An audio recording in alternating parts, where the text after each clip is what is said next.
Akkam jirtu barattoota nagaa keessanii har'a barnoota herreegaa kitaaba barataa kutaa 8 boqonnaa 5 viidiyoo 18ffaa kan waliin ilaallu ta'a. Viidiyoo 17ffaatiin boqonnaa 5 kutaa isa jalqabaa ilaalleerra amma kutaa lammaffaa kan ilaallu ta'a. Viidiyoo kana sabiskiraayib, laayik, sheer, koomentii gochuun jalqaba. 5.2 Safara kofa alaa rog-sadee seensa mata duree kana jalatti safara kofoota keessa rog-sadee, safara kofoota qajeelaa fi kofoota keessaa cinaacha irra deebi'uudhaan erga ilaallee booda hiikkaa safara kofa alaa rog-sadee kan waliin ilaallu yookiin kan barannu ta'a jechuudha. Akkasumas safarri kofa alaa rog-sadee safara kofoota keessa waliin hariiroo akka qabus kan barannu ta'a jechuudha. Gocha 5.1 Danaa armaan gadii rogoota rog-sadee abbaa caa vartiksoota irratti dheeressuudhaan kan kaafamedha. Danaa kana irratti hundaa'uudhaan gaaffilee armaan gadii deebisii nan jedha. Gocha 5.1 Danaan nuti kitaaba barataarra jiru kanadha jechuudha. Kana kan waliin ilaallu ta'a. Tokkoffaa kofni keessaa rog-sadee isaan kamii nun jedha. Kofa keessaa rog-sadee isaan kamii nun jedha. Isa kofa keessaa danaa kana kofa lakkoofsa tokkoon moggaafame vartiksii A irratti kan jiru jechuudha. Kofa lakkoofsa lamaan kan moggaafamee fi kofa lakkoofsa sadiin kan moggaafaman kofa keessaa rog-sadeedha. Kofota kamtuu waliif hirkoodhaan hin jedha.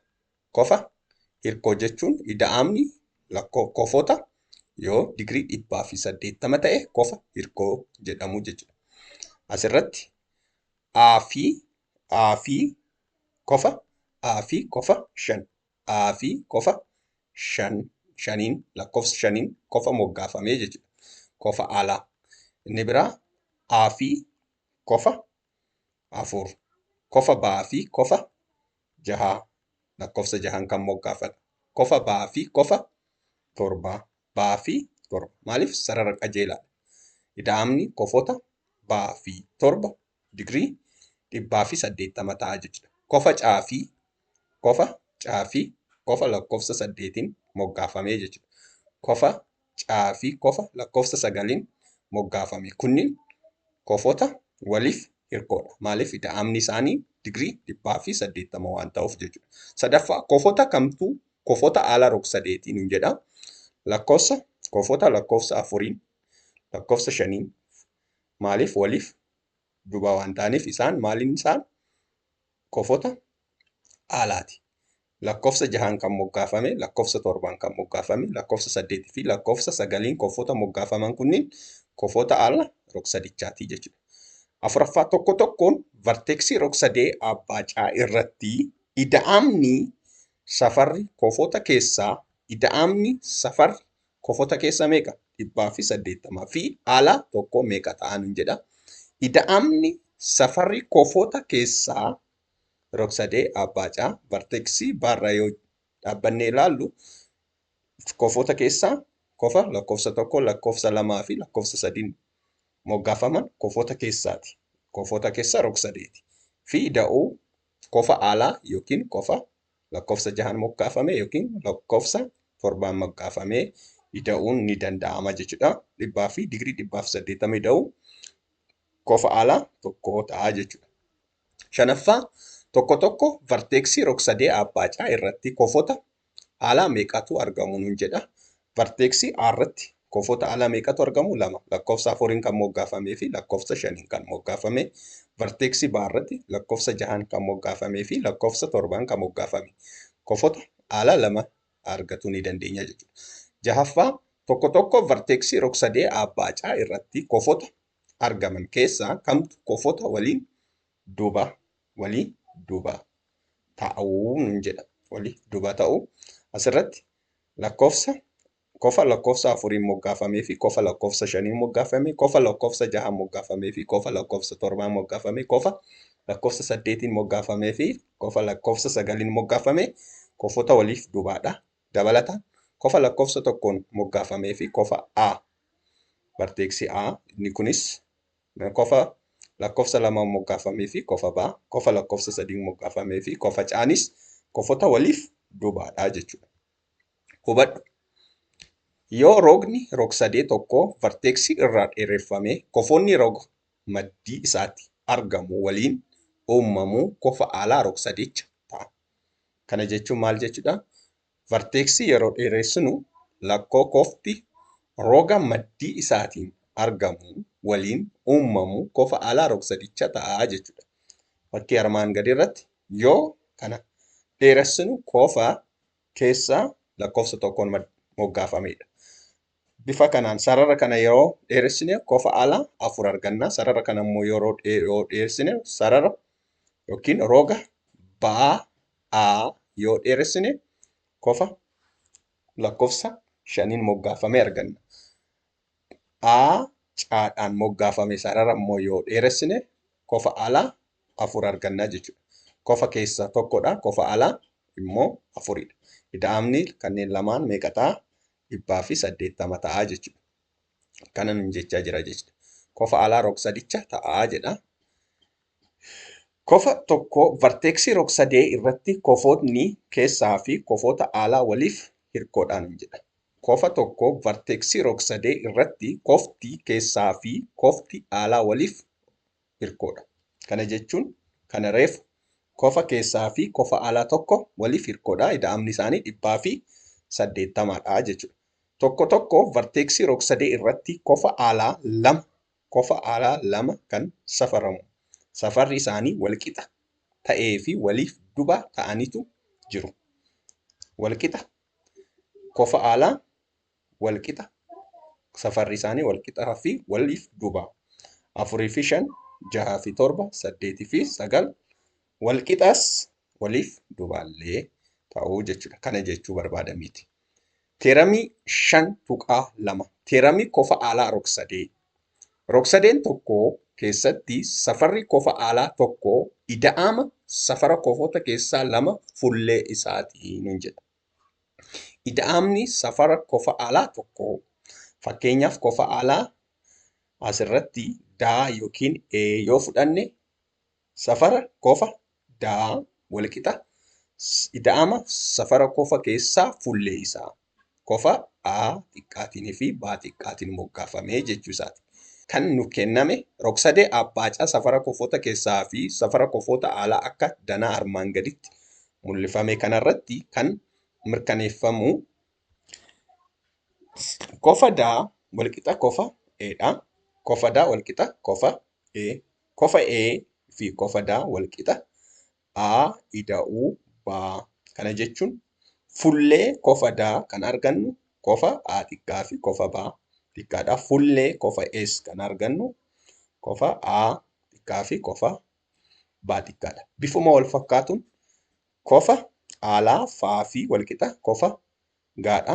Qofa faan moggaafame walqixa qofa gaatiin moggaafamedha. Kun immoo qofa faa fuullee isaa kan qofa keessaa rog-sadee argaman qofa A fi qofa C'aadha. Walqixa ta'a. A ida'uu C ta'a jechuudha. Bifuma wal fakkaatuun qofa qubee H fi I'tiin I'dhaan kan moggaafame H walqixa ta'a. Inni kunis walqixa ta'a. Qofa fuullee isaanii argaman B fi C'aadha jechuudha. B ida'uu C ta'a jechuudha. Teeramii qofoota alaa rog-sadee fi hariiroon isaanii qofa keessaa rog-sadee qofa alaa rog-sadee walqixa ta'a. Ida'ama qofoota keessaa fuullee qofa alaa lamaan ta'a jechuudha. Sadan keessa tokko yoo mirkanaa'e kan hafan bifuma wal fakkaatuun mirkanaa'uu ni danda'u. Kan armaan olii nuuf kenname hima sababa. Amma danaa kanarratti akkuma argitanitti rog-sadeen tokko safara qofoota rog-sadee keessa ida'amni isaanii digirii 180dha jechuudha. A ida'uu, B ida'uu, C qofa A ida'uu, qofa B ida'uu, qofa C walqixa ta'a digirii 180. Ida'ama safara qofa keessa rog-sadee digirii 180dha jechuudha sababni isaa. Inni biraa maal inni sarara qajeelaa qofa C ida'uu qofa D alaa 180dha jechuudha. Lammaffaa irratti daa ida'uu caa walqixxaa 180 safara kofa qajeelaatii jechuudha. Amma tokkoffaa fi lammaffaa walitti yeroo finnu maal ta'a? Kofa A ida'uu, kofa B ida'uu, kofa C walqixxataa, kofa D ida'uu, kofa C ta'a jechuudha. Isaan lamaan yoo walitti finnu jechuudha. Tarkaanfii tokkoffaa fi tarkaanfii lammaffaa yeroo walitti finnu. Amma immoo yoo salphisnu maal ta'a? A kofa A ida'uu, kofa B walqixxataa, kofa D ta'a jechuudha. Tarkaanfii sadaffaa tarkaanfiin maal? Salphisnee jechuudha. Caadhaan waan baduuf jechuudha. Amma kanammoo iddoo isaa yeroo jijjiirraa iddoo mallattoo walqixa daa walqixa ta'a A ida'uu baa amala jijjiirraa iddoo walqixaati. Bifa kanaan mirkaneeffannee jechuudha.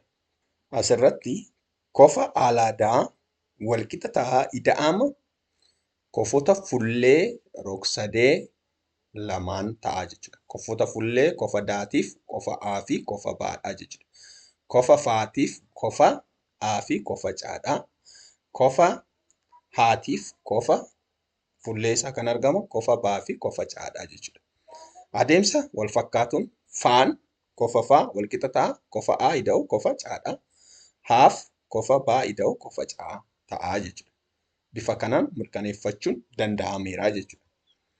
Fakkeenya 4 rog-sadee abbaa caa danaa armaan gadii irratti mul'ifame irratti hundaa'uudhaan gatii safara kofota keessaa hafanii fi safara kofa alaa verteksii caa irra jiru barbaadiin jedha. Verteksii caa irra jiru barbaadiin jedha.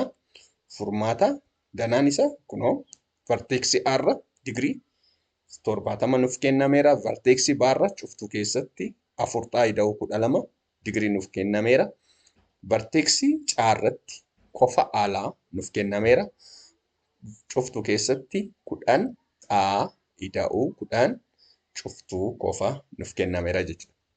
Furmaata amma kofa alaa caa irratti jiru walqixa ta'a maal ta'a? Kofa verteksii keessa A fi kofa verteksii keessa B kofa B kofa keessaa fi kofa A kofa keessaa walqixa ta'a jechuudha. Kanaafuu cuftuu keessatti 10 xaa ida'uu 10 digirii walqixa ta'a. Cuftuu keessatti 4 kofa B 4 xaa ida'uu 12 ida'uu digirii 70 ta'a jechuudha. Inni kun immoo yeroo cuftuu keessaa baasnu 10 xaa digirii ida'uu digirii 10 ida'uu 4 xaa digirii ida'uu 12 digirii ida'uu 70 digirii ta'a jechuudha. 12 ida'uu 70 digirii 82 argannaa jechuudha. Amma teeramoota wal fakkaatan gara tokkotti yeroo finnu 10 xaa digirii hir'isuu 4 xaa digirii walqixa ta'a digirii 80 hir'isuu digirii 10. Yeroo kana 6 xaa digirii walqixa ta'a digirii 72 argannaa jechuudha. Yeroo kana maal argannaa? 6 fi yeroo 72 6 fi yeroo qonnu xaan walqixa ta'a digirii 12 ta'a jechuudha. Xaan walqixa ta'a digirii 12. Xaan digirii 12 yoo ta'e kofota baa fi kofa caa ni barbaannaa jechuudha. Kofa caa keessaa ni barbaannaa jechuudha. Maal ta'a? Kofa baa 4 cuftuu keessatti 4 xaa ida'uu 12 digiriidha. 4 cuftuu keessatti 4 baay'isuu 12 ida'uu 12. 4 baay'isuu 12 48 ida'uu 12 digirii 60 ta'a jechuudha. Kofa keessaa caa argachuudhaaf maal goona? Safara kofaa baa caa A walqixa ta'a digirii 180 hir'isuu cuftuu keessatti digirii 70 ida'uu digirii 60. Digirii 60 kan kofa eenyuti? Kan kofa baatii 70 immoo kan kofa Aatii yeroo hir'isnu lamaan ida'ama isaanii 130 ta'a. 108 digirii 180 irra digirii 130 yeroo hir'isnu digirii 50 arganna jechuudha. Caan kofa keessaa caa digirii 50dha. Safarri kofa alaa rog-sadee abbaa caa kan verteksii caa irratti argamu immoo xaa meeqa arganneera? Xaa 12 waan arganneef safara kofa A caa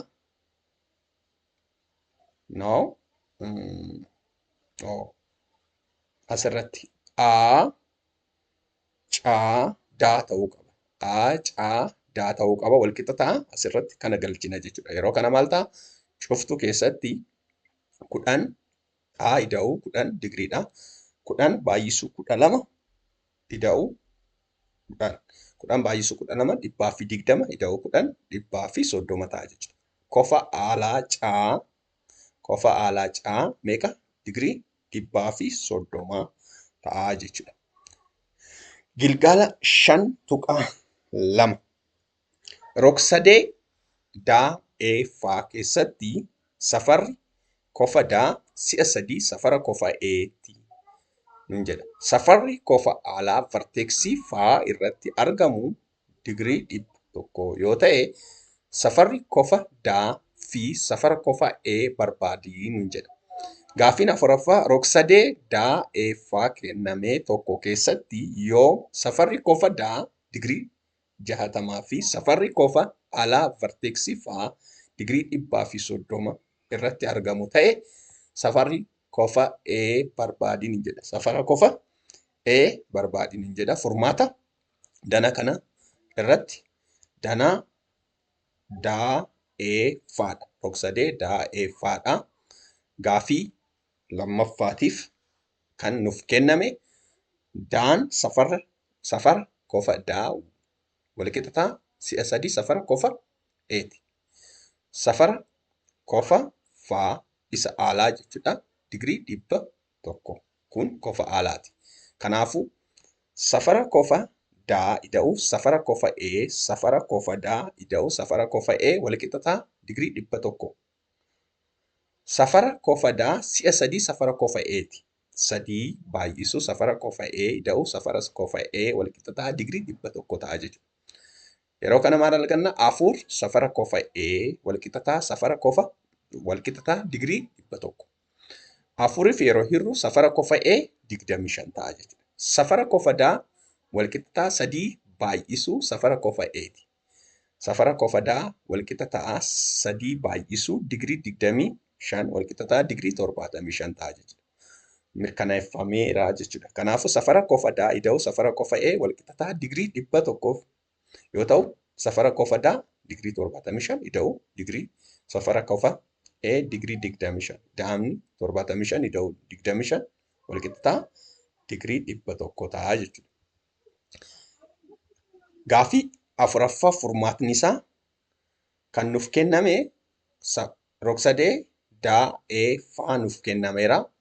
Kan nuuf kenname maalinni safara kofa daa digirii 60.